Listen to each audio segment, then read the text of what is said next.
Hey, EWA peeps, we had planned to go over these high ability selection forms in PLCs this week, but unfortunately the weather had some other plans for us, or maybe fortunately. So instead you get a quick video synopsis of it instead. Like I said, I'm going to make this quick and easy. Most of you actually are relatively new for this process, so if this does not make any sense or it's clear as mud, please feel free to reach out to me and I'm happy to help you with these. There are actually two different letters on the top of them. So there is a K1, 2, 3, 4 letter, and there's a fifth grade letter, which I'll show you in just a moment. The K1, 2, 3, 4 letter, you would be recommending the kids obviously to go into the elementary ELP program, which is housed in our building. The fifth grade teachers, you would be sending them on to middle school. And again, I will show you that in just a minute. Most of the things are very similar. To meet compliance, every student in the class should be listed on your form. When you receive your forms, every student has been listed from the ad building's perspective, but there is a very good chance that since they created these forms, you may have had someone enroll. So please just double check that everyone's on there. And if they're not, please just add their names at the bottom.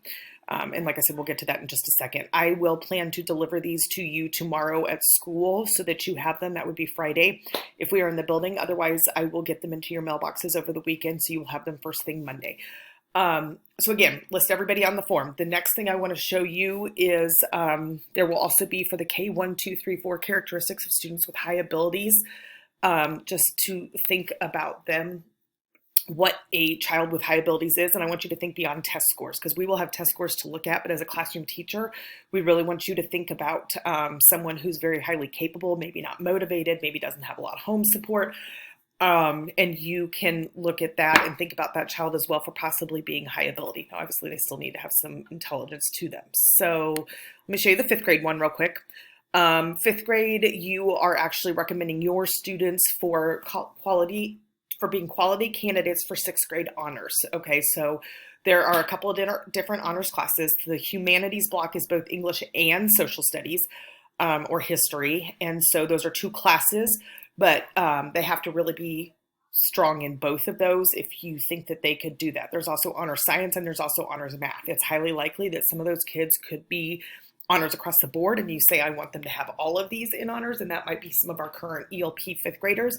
But then you also may have some that are just really high in math or some that are high in math and science, but not in humanities. So you know your kids and you know what they're capable of, and the form will walk you through that process.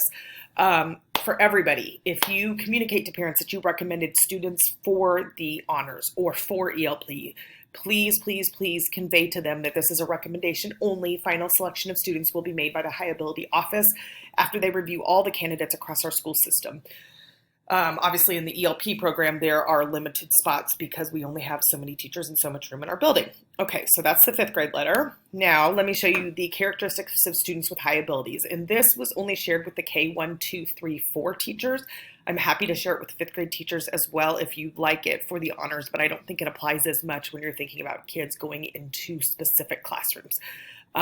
So just looking at some of this stuff, it gives you the characteristic and possibly problematic classroom behavior that goes along with that. So sometimes kids, like down here, you have maybe the class clown or use humor sarcastically. So just thinking outside of the box a little bit about our kids, because we do have test scores. We have the COGAT that we give to all students in K2 and fifth grade. We have off-year testing that we can also do for students that have been recommended in other grades. So we can look at their iReady scores. We can give them COGAT. So we've got a lot of data for academic ability, but sometimes looking at kids that maybe weren't exposed or maybe don't have the same home life or experiences that other kids do that potentially may be some high ability characteristic kids, this is our chance to try and hopefully catch some of those so they don't fall through the cracks. Finally, and if anybody else wants this, fifth grade teachers, if you want this, I can get this to you as well, or you can easily pause this video and just look at it here. Finally, sorry, I'm trying to close this and it doesn't want to close it. Okay. Finally, on the last page of your document, you will have a page that looks like this that should have, like I said, all of your students should be listed on it. If someone is in your class and not listed, please carefully look at this and make sure that they get added because it is part of our compliance that we are supposed to consider every child in our district. You will add their scores here just so that they're there and we can look at them. Again, those aren't determining factors, we want to look at some other things as well, but shows better understanding of schoolwork than peers, works independently, works beyond expectations of grade level, curious and eager for new ideas and information. So they may not have these other three, but it may be somebody who's really curious or follows through on assignments, demonstrates task commitment, strong in verbal areas. And then the last one is top 5 of my class, A average for the year in recommended areas. And they may only have 1 or 2 of these, and you can still recommend them if you think that's where they belong. And then there's a place for comments as well. So again, that's just a quick synopsis of how to do these. If you have any questions, feel free to reach out to me, and I am happy to help. These are due next Friday, the 26th. And again, please check only those characteristics you view as very strong for that student.